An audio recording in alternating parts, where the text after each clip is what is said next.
सब्जी वाले को 10 रुपए देने हो, चाय वाले को 20 रुपए या फिर मॉल में हजारों की शॉपिंग करनी हो, आज हम सबके लिए सिर्फ एक ही तरीका सबसे आसान है और वो है यूपीआई। सच कहूं तो आज हम लोग अपनी जेब में कैश रखना लगभग भूल ही चुके हैं। लेकिन क्या आपने कभी सोचा है कि जिस यूपीआई सर्विस का हम दिन रात फ्री में इस्तेमाल कर रहे हैं, क्या वो हमेशा फ्री रहने वाली है? आजकल खबरों में और सोशल मीडिया पर एक चर्चा बहुत तेजी से हो गई है। सरकार यूपीआई पेमेंट्स पर एमडीआर यानी एक तरह का चार्ज लगाने की तैयारी कर रही है। अब सवाल ये है कि क्या आम आदमी को अब अपने दोस्तों को या दुकानदारों को पैसे भेजने के लिए अपनी जेब ढीली करनी पड़ेगी? आखिर सरकार को ऐसा फैसला क्यों लेना पड़ रहा और क्या इसके पीछे अमेरिका का कोई बड़ा दबाव है? आइए जानते हैं हमारी खास रिपोर्ट में। कहानी शुरू होती है आज से करीब 10 साल पहले, जब भारत में यूपीआई की शुरुआत हुई थी। शुरू में हम सब हिचकते थे कि कहीं पैसा गलत अकाउंट में ना चला जाए। फिर आया कोरोना का वो दौर, लॉकडाउन लग गया था। उस वक्त बिना किसी को छुए पेमेंट करना सबसे सेफ और आसान तरीका यूपीआई ही था। उसके बाद तो यूपीआई ने कभी पीछे मुड़कर देखा ही नहीं। आज ये हमारी और आपकी जरूरत नहीं, मजबूरी बन गया है। पूरी दुनिया आज भारत के इस सिस्टम की तारीफ कर रही है, लेकिन इस यूपीआई को हर घर हर नुक्कड़ तक पहुंचाने में सबसे बड़ा रोल निभाया सरकार के एक फैसले ने। 1 जनवरी 2020 को सरकार ने एक नियम लागू किया, जीरो एमडीआर पॉलिसी। इसका मतलब था यूपीआई रुपए डेबिट कार्ड में पेमेंट करने पर किसी भी दुकानदार को कोई टैक्स या फीस नहीं देनी होगी। बस इसी बिल्कुल मुफ्त वाली बात ने यूपीआई को रातों रात हिट कर दिया। तो अब दिक्कत कहाँ आ रही है? जब सब कुछ इतना अच्छा चल रहा है तो सरकार एमडीआर वापस लाने की बात क्यों कर रही है? देखिए, हर रोज देश में करोड़ों यूपीआई ट्रांजैक्शन होते हैं। इन करोड़ों ट्रांजैक्शन को बिना फेल हुए सुरक्षित तरीके से पूरा करने के लिए बैंकों और फोन पे, गूगल पे, पेटीएम जैसी फिनटेक कंपनियों को बड़े बड़े सर्वर लगाने पड़ते हैं। इसके अलावा साइबर फ्रॉड से बचने के लिए तगड़ी साइबर सिक्योरिटी पर भारी भरकम खर्चा करना पड़ता है।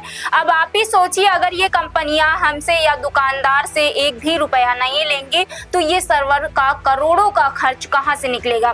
जीरो एमडीआर की वजह से इन कंपनियों और बैंकों का बिजनेस मॉडल घाटे में जा रहा था। उनके पास इतना पैसा ही नहीं बच रहा था कि वो डिजिटल इंफ्रास्ट्रक्चर में कोई नया निवेश कर सके। इसलिए अब सरकार चुनिंदा और बड़े मर्चेंट ट्रांजैक्शन पर एमडीआर यानी एक तरह की फीस लगाने का कानूनी रास्ता तैयार कर रही है।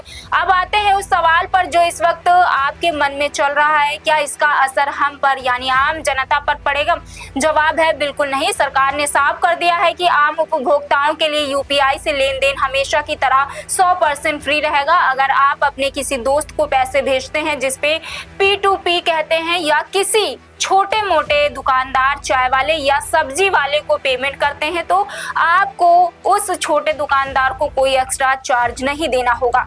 एक लाइन में समझे तो एमडीआर सिर्फ बड़े व्यापारियों और बड़े स्टोर्स पर लगाया जा सकता है। ग्राहक को अपनी जेब में 1 रुपया भी फालतू नहीं देना होगा। हाल ही में हमारी वित्त मंत्री निर्मला सीतारमण ने संसद में ये बात बिल्कुल साफ कर दी है कि आम आदमी के लिए यूपीआई बिल्कुल मुफ्त रहेगा। उन्होंने ये भी बताया है कि एमडीआर लागू करने या उसकी दर क्या होगी, इस पर अभी कोई आखिरी फैसला नहीं हुआ है। एनपीसीआई की एक कमेटी इस पर विचार कर रही है। अब आप सोच रहे होंगे कि अगर बड़े व्यापारियों पर ये चार्ज लगता है तो इससे कमाई कितनी होगी? मशहूर ब्रोकरेज फर्म जेफरीज का अनुमान है कि अगर सरकार 2000 रुपए से ऊपर के बड़े व्यावसायिक भुगतानों पर सिर्फ 0.15% से 0.30% का भी एमडीआर लगा देती है तो इसका सबसे बड़ा फायदा मर्चेंट को जोड़ने वाली पेमेंट कंपनियों को मिलेगा। इससे पेटीएम, फोन पे और गूगल पे जैसी कंपनियों की कमाई में जबरदस्त उछाल आएगा और उनकी आर्थिक सेहत सुधर जाएगी। लेकिन दोस्तों, इस कहानी में एक विदेशी एंगल भी है जो बहुत दिलचस्प है। भारत का एक बहुत बड़ा आर्थिक थिंक टैंक, उन्होंने हाल ही में कहा है कि भारत को अपने डिजिटल पेमेंट सिस्टम में बदलाव करने के लिए किसी बाहरी देश के दबाव में आने की जरूरत नहीं है। GTRI ने अपनी रिपोर्ट में बताया है कि अमेरिका की नेशनल एंड एस्टीमेट रिपोर्ट में भारत के यूपीआई और रुपए सिस्टम की आलोचना की गई थी। अमेरिका का रोना ये है कि भारत का ये घरेलू सिस्टम विदेशी कंपनियों को बराबरी का मौका नहीं देता। लेकिन मजेदार बात देखिए, भारत के यूपीआई मार्केट में 80% से ज्यादा का कब्जा तो खुद अमेरिकी कंपनियां गूगल पे और फोन पे का ही है।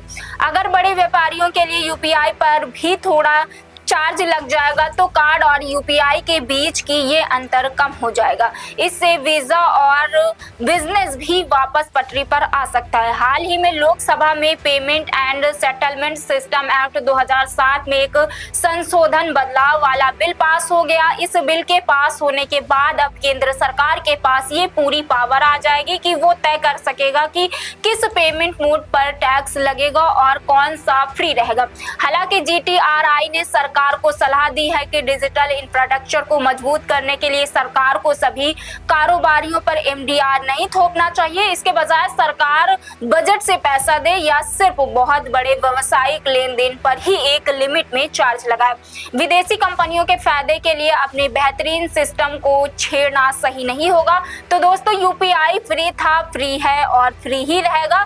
जो भी थोड़ा बहुत बदलाव होगा वो बड़े कॉर्पोरेट्स और बड़े व्यापारियों के लिए होगा, ताकि बैंक एंड पर काम करने वाली कंपनियों के सर्वर चलते रहें। आपको क्या लगता है, क्या बड़े दुकानदारों और मॉल्स के ट्रांजैक्शन पर एमडीआर यानी चार्ज लगाना सही फैसला है या सरकार को सारा खर्च खुद उठाना चाहिए? अपनी राय कमेंट सेक्शन में जरूर बताएं। फिलहाल इस खबर में इतना ही। आप देख रहे हैं इंडिया 24x7 लाइव टीवी और मैं हूं आपके साथ प्रियंका सोनकर।